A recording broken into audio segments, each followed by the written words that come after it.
that work? Yes. Okay.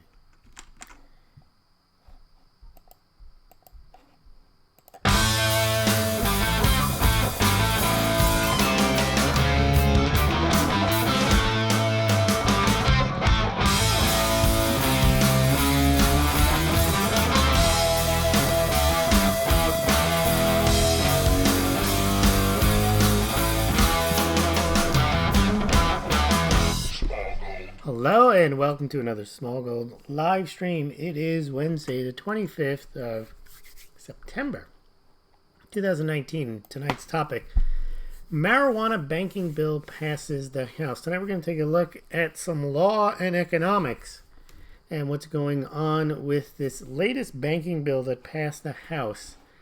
Before I give you any background, let me just tell you about the bill that just passed the House earlier today by a vote of 321 to 103.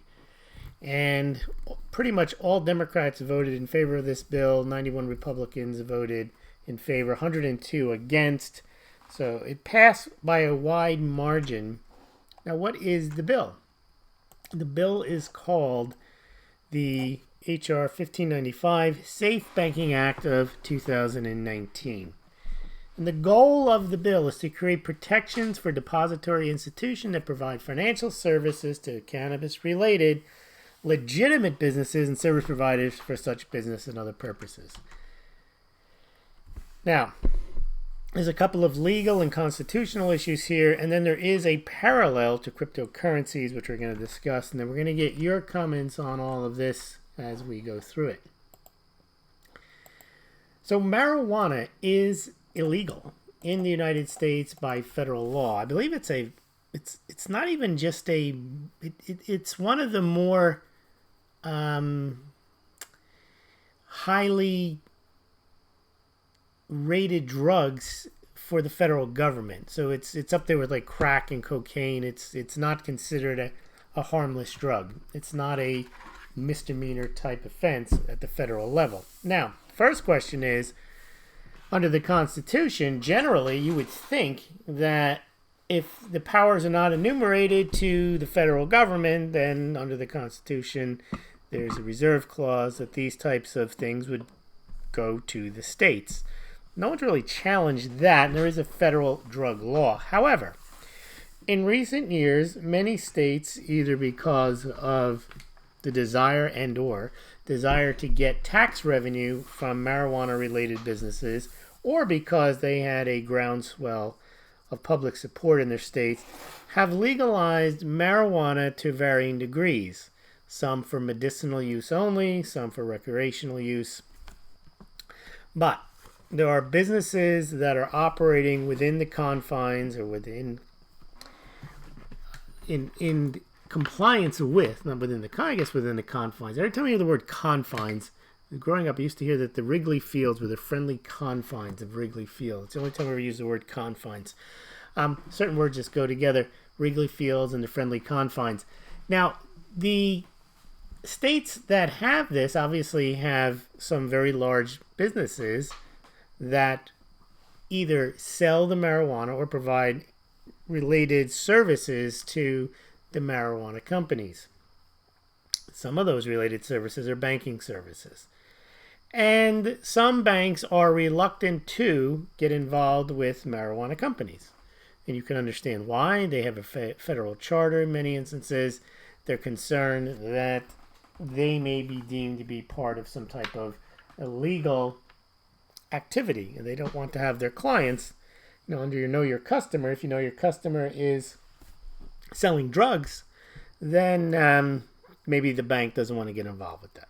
Now, just quickly keep in mind the parallel to cryptocurrencies. Cryptocurrencies are not illegal, but yet some banks still have issues with cryptocurrencies and refuse to service them. But let's put that off to the side now. Let's focus on what's happening in the marijuana industry. Now, marijuana is specifically legal in certain states for specific purposes, whether it's recreational or medicinal. It is, however, running afoul or running in conflict with federal law. Now, that is a conflict. It is somewhat of a states' rights issue, and I haven't really seen it develop that way. A lot of people, to the word states' rights, people conjure up slavery and the arguments that the South used to make.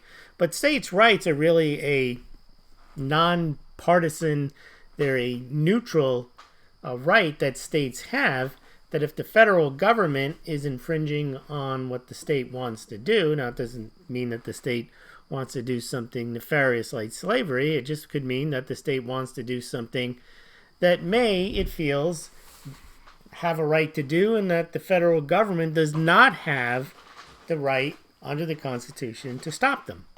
And that's apparently what I think is what's going on with the marijuana laws. Now, putting aside all the legal niceties, let's get to the practicalities. What happens now with these companies that are working with marijuana, cannabis, CBD, whatever it is?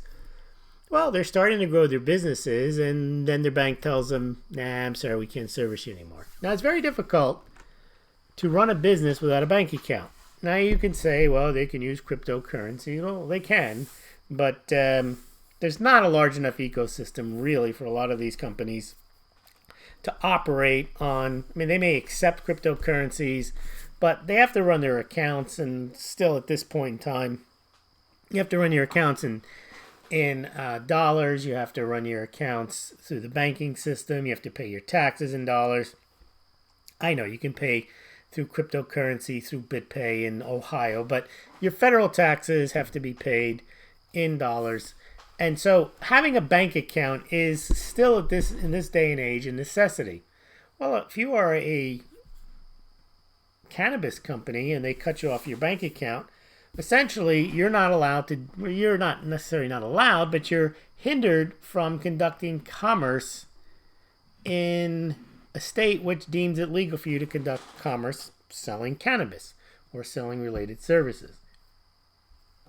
So what this law, the Safe Banking Act of 2019, purports to do is to give the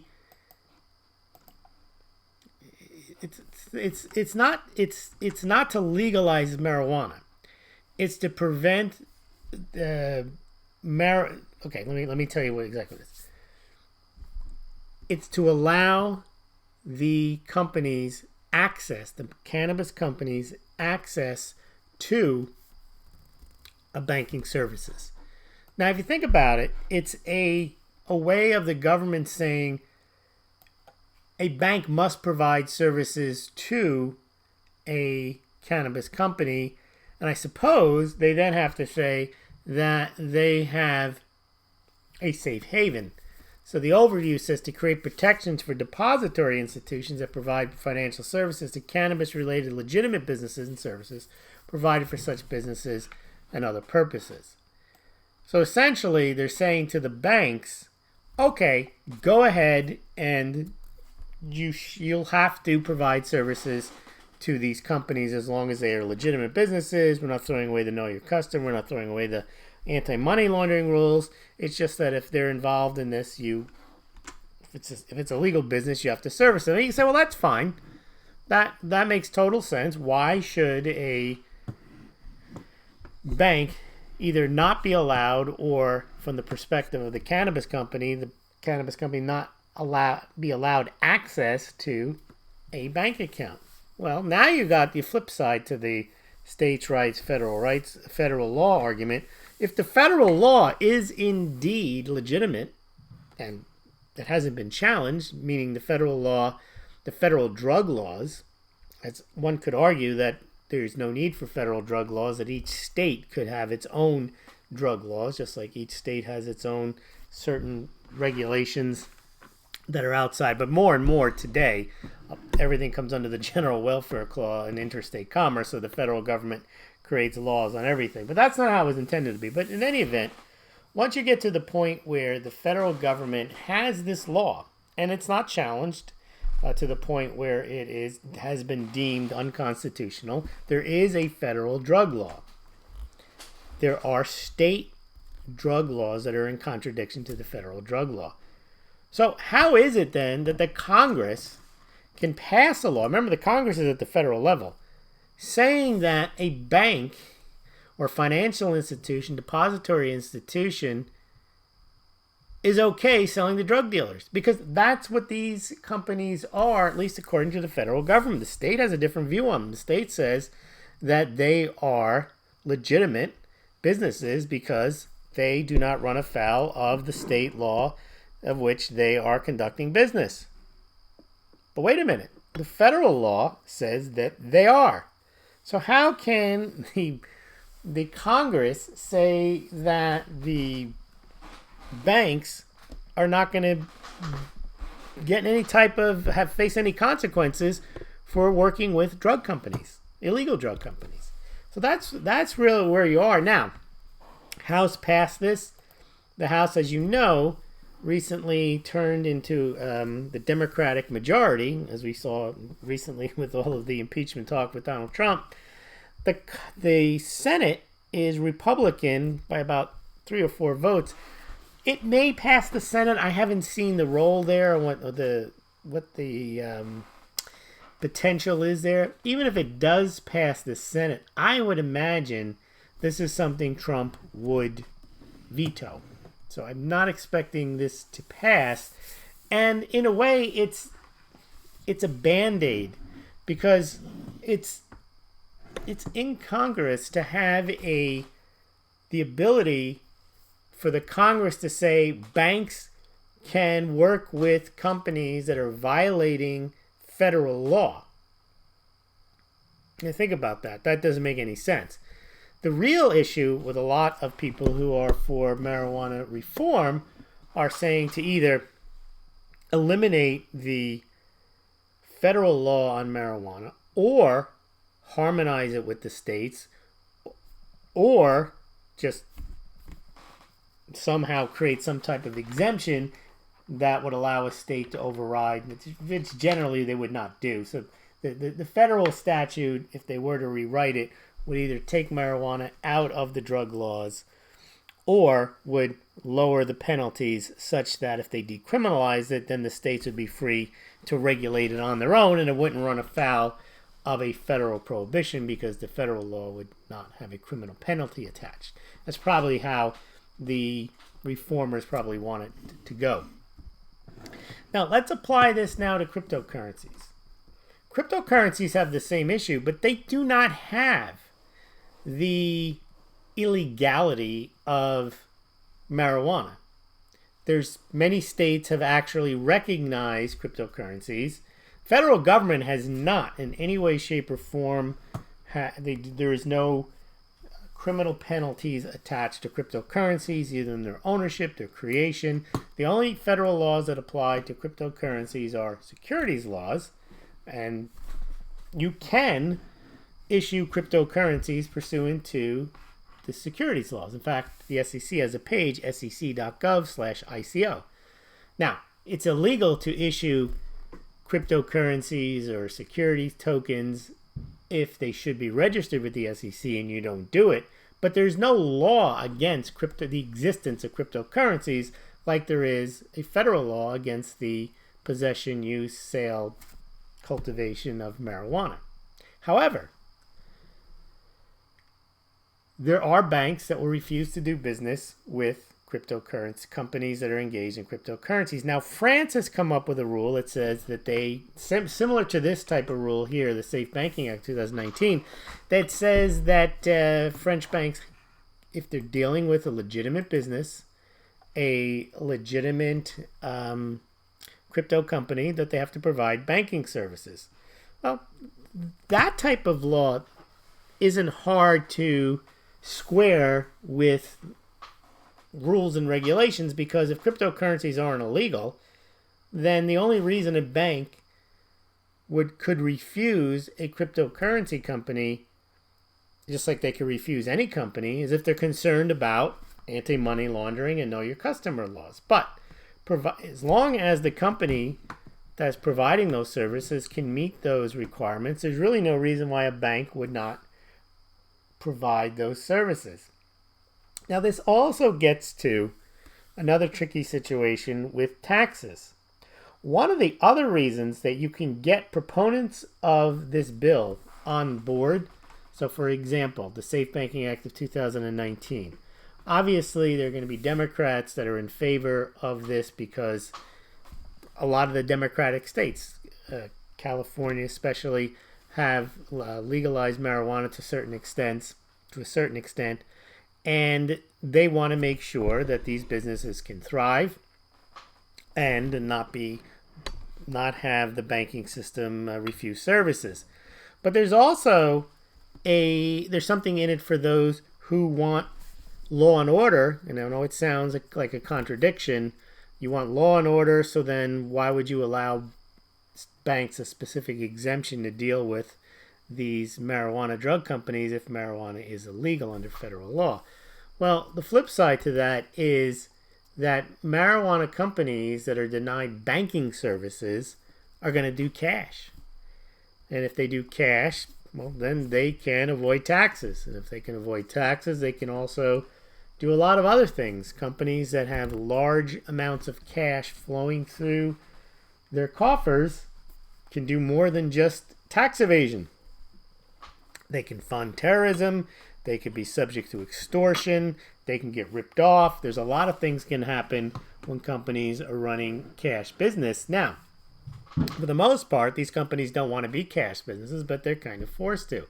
The other overlap in all this that's interesting is they could be forced into cryptocurrencies, which of course aren't illegal, but you now run the same issue with, okay, if they're not allowed to use banking, they're going to use cash.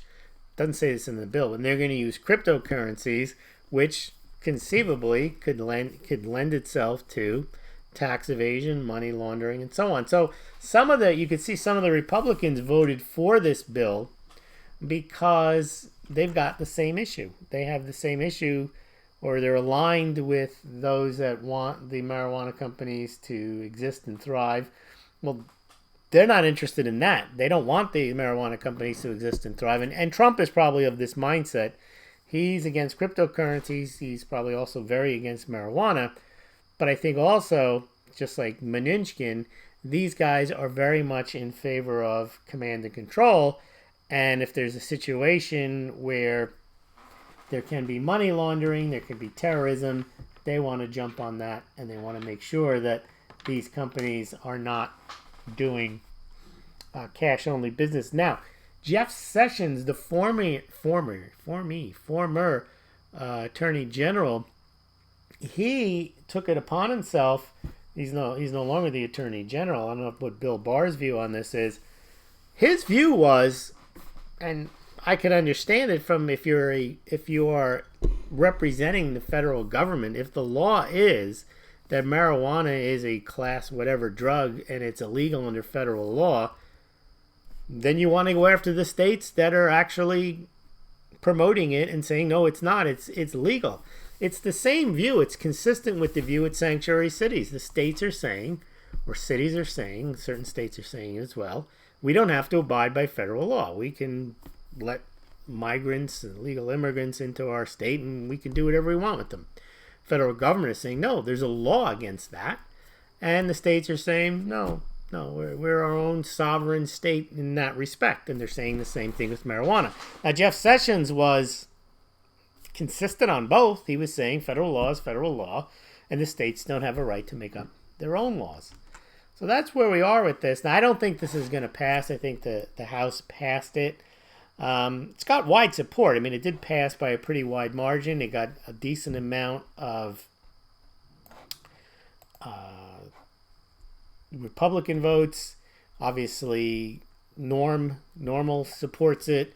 Their quote on this is, currently hundreds of licensed and regulated businesses do not have access to the banking system and are unable to accept credit cards, deposit revenues, write checks to make payroll or pay taxes. And you could say the same thing about crypto companies.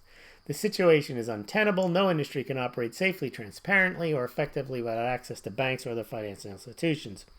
Arguable, but probably true. Congress must move to change federal policy that these growing number of state-compliant businesses, note state-compliant, not federally compliant, and their consumers may operate in a manner that is similar to other legal commercial entities. This is quite an interesting legal issue, is that if a state is saying something is legal and the federal government is saying is illegal, what are the rights of the people in that state vis-a-vis something that their state is telling them is legal?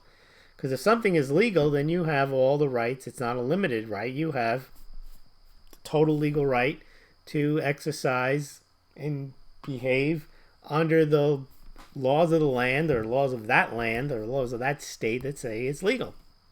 Federal government disagrees. So what happens? And this is a half measure. Well, the banking system can be prejudiced against these companies because they are state compliant. But that's the federal government saying that they can't do that, even though it goes against the federal law. I'm not sure where this is all going to come out, but it is very interesting. I would think it'd be an easier case to pass a bill like this for cryptocurrencies because there is no conflict with federal law. Cryptocurrencies are not illegal. However, cryptocurrencies probably, in all cases, they want to get their tax cut, the federal government, and so do the states. But cryptocurrencies, arguably, in some instances, they think run competition to the dollar, which obviously marijuana, other than pot coin, probably doesn't create that type of threat. Now, my personal view is I don't think that cryptocurrencies actually do threaten the dollar in any sense. I think they could be rolled into the entire fiat system. I know it's blasphemy for a lot of crypto people, but I think that they're just another form of payment. They're another form. They can be part of the payment system. They can be tracked, traced, taxed, banked, on ramps, off ramps, and so on. Now that is antithetical to Satoshi's white paper, which is meant to just to be a peer-to-peer exchange. But if you see in most cases, most transactions with cryptocurrencies, if you just look, they're transactions done through regulated exchanges. They're transactions run through payment processors. There's not as many peer-to-peer transactions as one might imagine. A lot of people who accept cryptocurrencies will do so through a payment processor. So they're not really a peer-to-peer. They're running it through a third-party processor. So we'll see how it happens. Let's see what you guys are thinking about this. I apologize for the last couple of days. I've had trouble getting online with YouTube. And then I had problems syncing YouTube with BitChute. And BitChute has this feature that just started working for me. I've been on it for months, and what happens is if you put your YouTube code in, every time you put up a YouTube, BitChute automatically posts your video. They never did that, so I always manually uploaded. Now recently, BitChute, that feature is working. I didn't do anything, I didn't change anything. So even when I go online to try to test and I can't get online, or if I do get online and I'm online for 5 seconds, I just realized, and then I delete the video on YouTube, BitChute posts it. And then sometimes I try to go online and I can't get online with YouTube. Well, I'll work all of it out. The key is, for my patrons and my Subscribe Star and on the Smaulgld website, I try to harmonize all that if there's an issue. So, or I'll leave you a note on Patreon, or I'll leave a note on Subscribe Star, or I'll edit the posts so you can actually get the videos that are working. I think right now everything is working. Last night's video, I think, is finally... I got the patrons and the Subscribe Star people squared away, and the Smaulgld squared away. But it's finally now, I think, also okay on the BitChute and on the YouTube. So I think going forward, I hope not to have these issues, but such as YouTube, and I haven't had any problem with BitChute other than now they are trying to not trying, they're actually, the feature is working, which is, as Bernie would say, that's a good thing, the feature is working. All right, let's see what we got in the comment section tonight. And top chat, we got a lot of people here. And the reason I did this topic tonight was I wasn't sure I'd get it on. I wasn't sure I'd be able to get through. I didn't want to prepare a lot of charts and go through because last night I had prepared a lot and I couldn't get live, and I had to just do a pre-recording. So if I'm confident that I'm going to be able to get onto the live stream, then I'll get back to doing a more thoroughly prepared show. But tonight, this came up and I saw it and I thought it'd be interesting to discuss. Okay. Francesco is here. Harvey Birdman. So Francesco C says, the banking system has been wielded as a means of control. Hopefully this is a positive change. I think it's a half measure. I don't really like it because, and I don't think it'll pass, and that's what's worse. They're not changing the law, and they are using, they're kind of giving a nod to the states and saying, yeah, it's okay that you defy federal law and you create your own marijuana laws, and we're going to allow you to do that. It's almost like enabling the states to do stuff that they shouldn't be doing. If you're really in favor of reform, you should want the federal government to back off, not to kind of say, well, it's still illegal, but we'll let the banks get involved in it. I don't think that's consistent. I don't like it that way. I think it's not good for the rule of law. Either you change the law so that the marijuana is not illegal, or you keep marijuana illegal at the federal level and you make it illegal at the state level and you ban banking on it. I mean, it's one or the other. This half measure, you're sending mixed messages that it's legal in the state, it's illegal at the federal government, but the federal government will say it's okay for the banks to serve them. I don't know. I think they have to kind of harmonize. The federal government either has to get out of it or they have to assert themselves. But I think it's the most undermining thing to give them the banking portion, because you're half recognizing that maybe it could be an intermediate step to getting rid of the marijuana laws at the federal level, but I don't think they will. All right. Let's see. Rob B. How can it be legal business if the product is not legal to sell? Well, it is legal to sell according to the state. See, this is the problem I have with this type of law. It's half thought out. It's a Band-Aid. It doesn't solve the issue. Federal legal in the banking system is federalized. That's right. And he says, I'm not against pot. Okay. Which is why this bill hopefully is a step in the positive direction, says Francesco. Yes, if it is indeed a bridge towards a change in the federal drug law, maybe, but I don't think it should be done in steps like this. I think there is either a federal law or there isn't a federal law. If there's a federal law that prohibits it, whether you agree or disagree with it, then the banking rules shouldn't encourage breaking the federal law. It's not a good legal system to have it that way. Mushroom dealers in Colorado. All right. Fiona Wellness here. She says, hi, team. Mint Mark SI. Legalization isn't so we can get stoned or some libertarian thing right to do as we please. The only reason it's legal is crypto too is they can make money from it. See, that's the point. That's absolutely true. It was the same reason with prohibition. The reason they got rid of prohibition was it was too costly to try to stop people from doing alcohol, and they realized, I mean, they have tobacco, firearms, and alcohol. I mean, they make money off of it, taxing and regulating it. In New Hampshire, they actually sell alcohol. That's a form of revenue. It's pretty funny. It's the live free or die date. And you can only, there is not a way you can't have your own liquor store. It has to be run and licensed through this. The liquor stores are all run by the state government. So the government sells you your booze.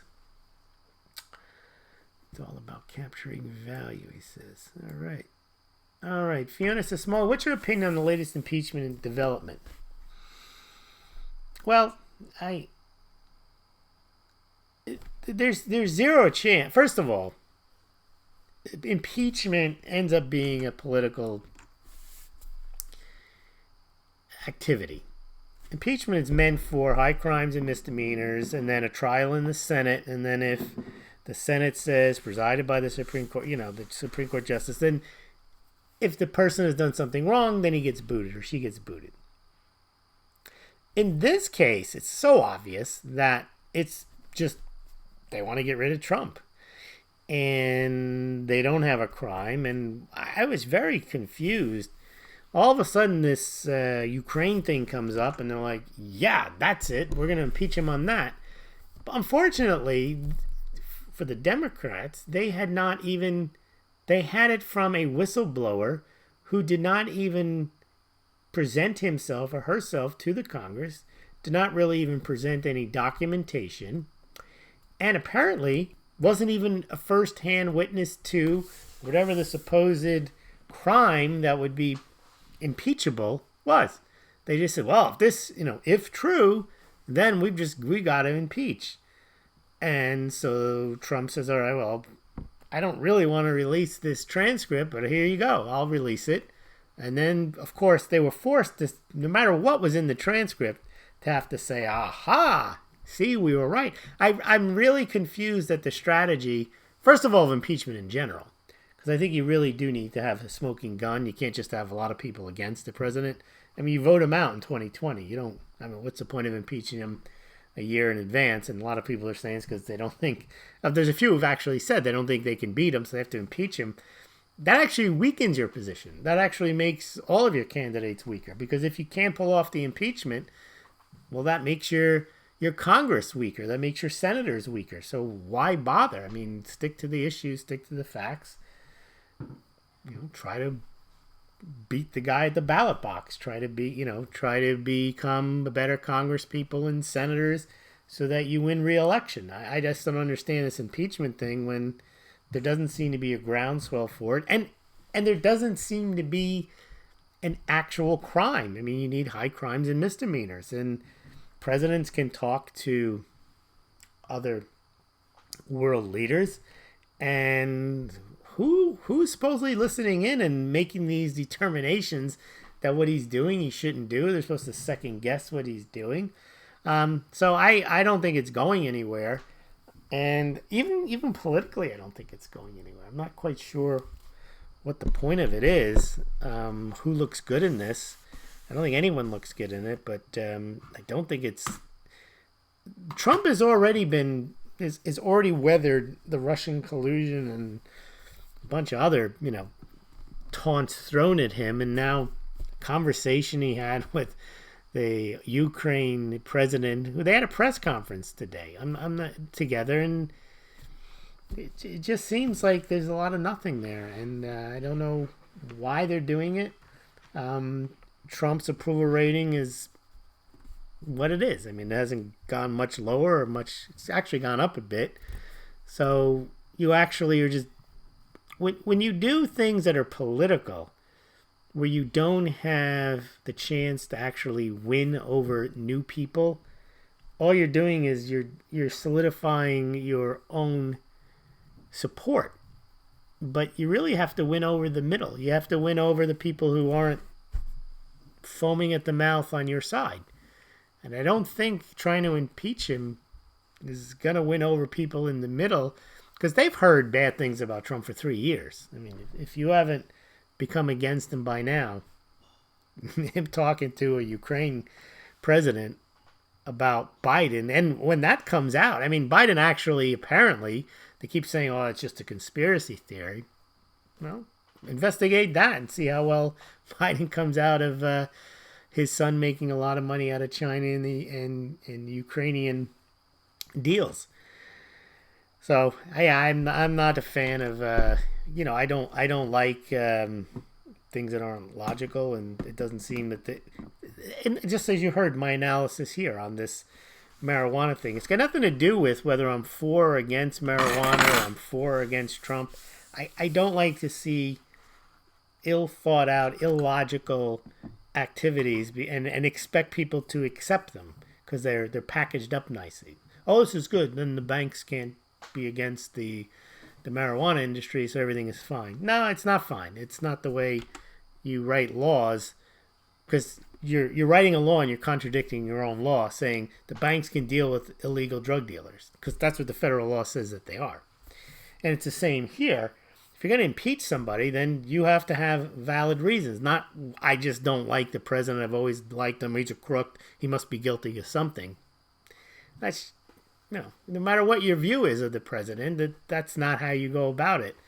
And that's just mob rule, and that's by any means necessary. And I don't think we live in that.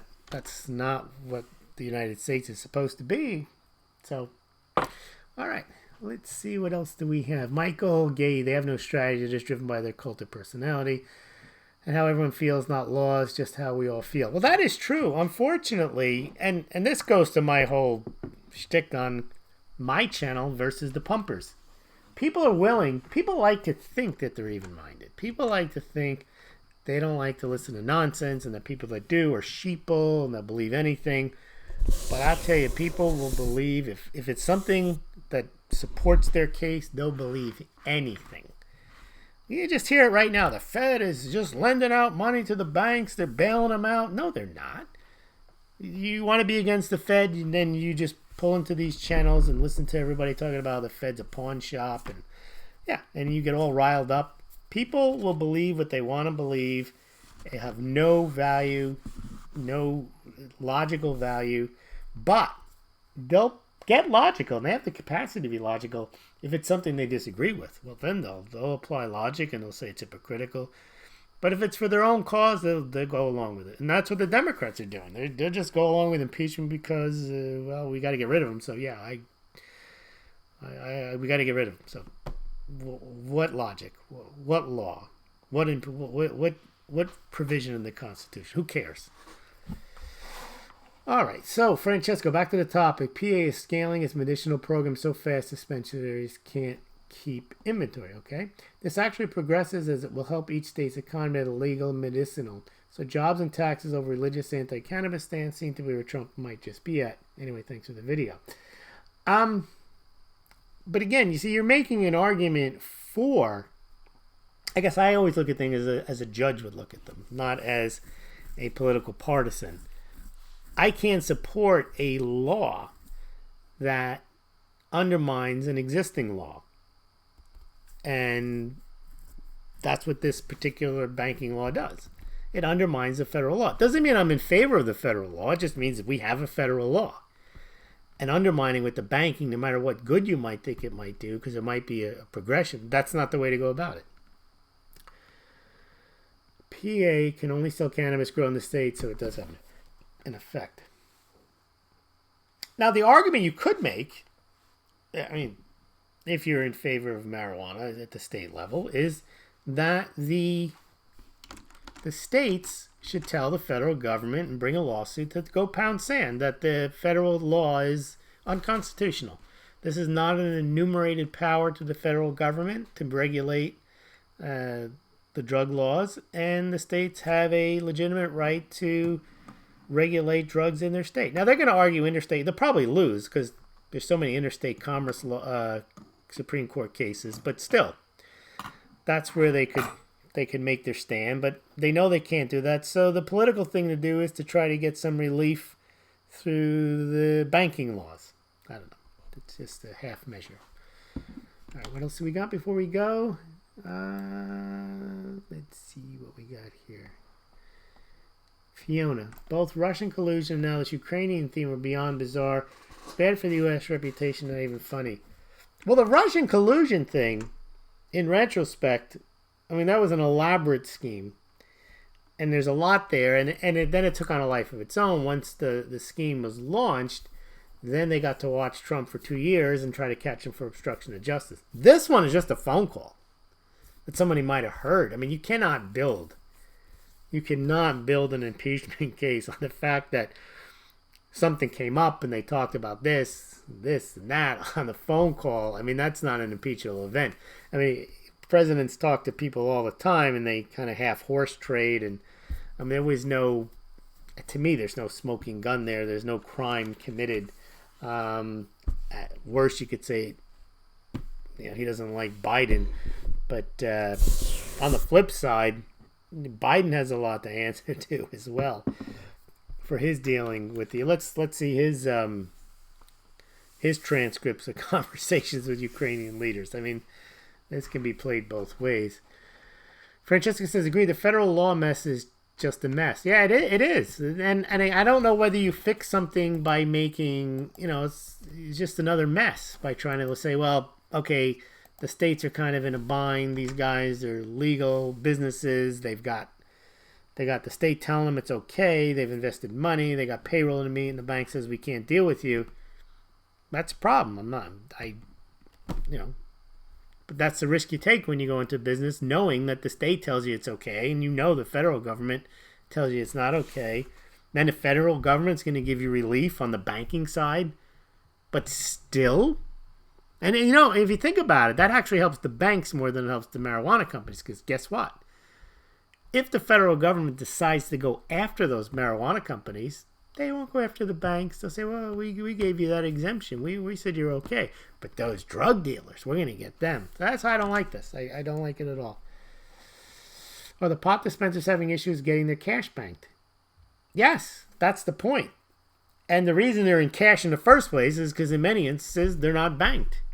So they probably have both issues. Even if they have a bank, they probably get tossed out of the bank because they're bringing in a lot of cash.